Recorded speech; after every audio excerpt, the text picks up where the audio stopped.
ये बात से आप एग्री जरूर होंगे कि दूसरों के सुख को देख के जलने वालों की गिनती ज्यादा है। हकीकत में है ये बात। तो सत्संग में आओगे तो समझ आएगी। अरे मांगना है तो अच्छा मांग लीजिए। किसी की कार देखते हो, ये मांग लो मेरे लिए आ जाए, और मेहनत करो। ये क्यों कहते हैं कि वो उल्ट जाए उसकी कार, पलट जाए उसकी कार।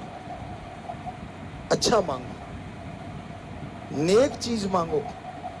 पता तब चलता है जब आप सत्संग में आते हैं। उसके आए बिना कुछ भी पता नहीं चलता, समझ ही नहीं आती। अब बुराई का कोई स्कूल कॉलेज नहीं होता। समाज में, वर्ल्ड में है, पूरी दुनिया में है, इंसानों में है। कहाँ है स्कूल बताइए? निंदा करने की हुई कोई ट्रेनिंग कहीं पे? हमारी उठने की देर है, देखना। सारे नहीं करते, पर थोड़ी थोड़ी तो जरूर आदत सी पड़ी हुई है। वो ना भैंस थोड़ी सी चाट खा के दूध दे देती है। आटा डालते ना ऐसे, तो फिर आराम से टिकी रहती है। आप जानते किसान भाई, गऊ भैंसों को डालते होते ना वो चाट की आदत पड़ी हुई है। कितने ही समझाने हम, देखना वो कैसी बैठी थी, देखना वो कैसा था। तो आप सारे जानते हो, मेरे आगे सिर कर दिया, उन्होंने जानबूझ के किया, ऐसे थोड़ा। अब चाहे उसकी हाइट ज्यादा हो, वो बेचारी का हो गया भाई, तो आगे निंदा चुगली नहीं पा जाए। आप कितने समझा लें, चाट थोड़ी थोड़ी चलती रहती है। फिर चापलूसी चलती है। अब आपके पास आप बड़े अमीर हैं, राज पहुंच है, बड़ा ओहदा है, तो जी फिर मत पूछो। पंजाबी जी कहते कौली चट, बुरा ना मनाए उपराओ। कोई निकल जाती है बात, मुंह में आया रहती नहीं, पहचान ही नहीं आती। आप कुछ भी बोलो, कई तो ऐसे होते हैं आपके बोल को गिरने नहीं देते। हाँ जी बिल्कुल ठीक है, आप जो बोल रहे बिल्कुल सही है। हम भी फेस करते हैं ये चीजें। हम कौन सा झूठ बोल रहे हैं? हम कुछ कहते हैं हाँ जी बिल्कुल। हमने अरे टिक भाई, अभी तो आधी बात हुई है, हमें पूरी तो कर लेने दे। तो ये चलता है।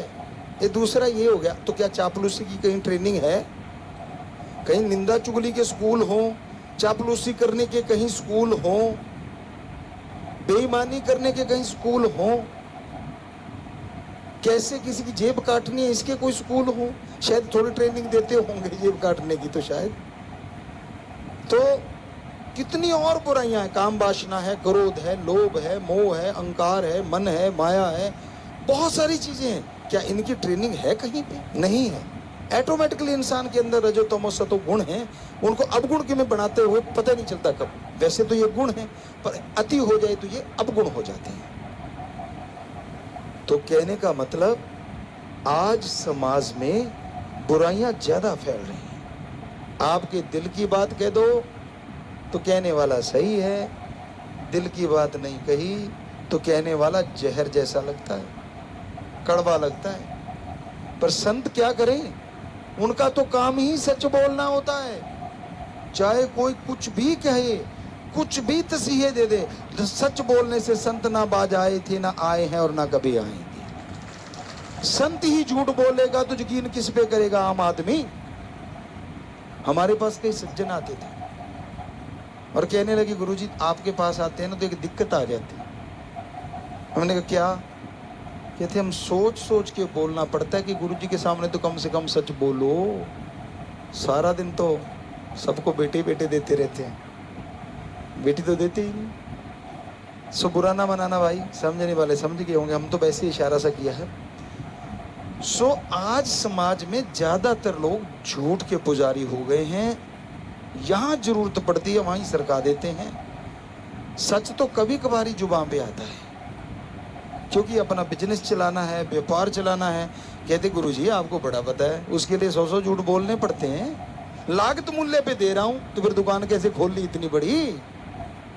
अगर लागत मूल्य पे दे रहा है तो ना जी मैं तो कुछ भी नहीं लेता जी। हम कौन सा दे रहे हैं गिफ्ट? अच्छा आने दे मेज के नीचे से हाथ। तो मतलब बुरा। अब कड़वी बात तो कड़वी होती है भाई, क्या किया जाए। ज्यादातर ये चलता है समाज में और चल रहा है पूरे वर्ल्ड में। तो इसकी ट्रेनिंग कहां से ले ली? बीच में उस्ताद बैठे होते, वहां से तो ले ली होगी, लेकिन क्या इसके स्कूल कॉलेज यूनिवर्सिटी है कोई इन चीजों की? नहीं है ना। पर जब राम नाम लेना होता है तब इस सत्संग रूपी स्कूल कॉलेज में आए बिना समझ ही नहीं आती सच क्या है और झूठ क्या है। इसलिए बेपरवाह जी ने यही भजनों में समझाया है कि सत्संग में आओ, सत्संग सुनो, विचार करो और अमल करो। आप सुन ली आपने बातें, खुश हो लिए, कड़वी भी लगी होंगी भाई, करारी सी भी लगी होंगी और कईयों को बकबकी लगी होंगी, लेकिन कईयों को सही लगी होंगी। कई ओपन माइंड होते हैं, कई नैरो माइंडेड होते हैं। ओपन माइंड वाले को लगता है हाँ यार इसमें कुछ गलत तो कहा नहीं और हमें इसमें कोई लाभ भी नहीं है।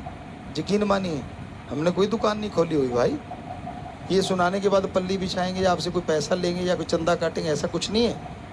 हम तो आपके सेवादार, चौकीदार, नौकर हैं और राम जी से अपनी तनख्वाह ले रहे हैं और वो भी उनके इश्क की, उनके प्यार की, उनके मोहब्बत की। बस आप उनकी औलाद हैं इसलिए हमारी औलाद हैं। आप बिगड़ते हैं तो हमें दर्द होता है, आपकी तकलीफ आती है तो हमें दुख लगता है, इसलिए हम उस मालिक से दुआ करते रहते हैं हमेशा कि मालिक सबका भला